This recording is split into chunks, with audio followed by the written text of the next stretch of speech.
Hey everyone, welcome back to the channel.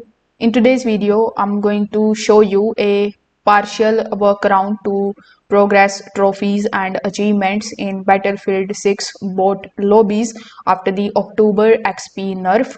So this method won't unlock everything instantly, but it does help you move certain achievements forward.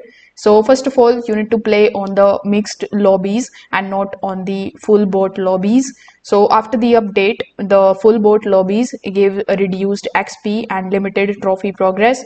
So you can switch your server setup to the mixed AI plus players. So this still gives easier games but keeps the trophy tracking active. In the second step, you need to focus on the achievement friendly categories.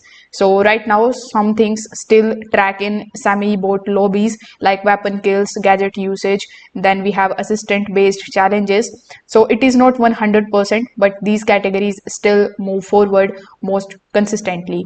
Now you can also rotate the maps and the modes because some of the maps restrict XP and tracking harder than other after the nerf. So you can use a rotation playlist instead of the custom private maps, so they are more reliable for progress. If you hit an achievement requirement mid match, you can complete the match and exit normally.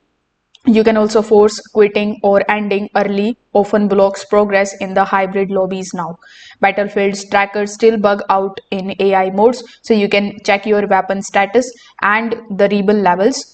If they are moving, the trophy is tracking too. So if this video helped you out, make sure that you like this video and subscribe to the channel. Thanks for watching.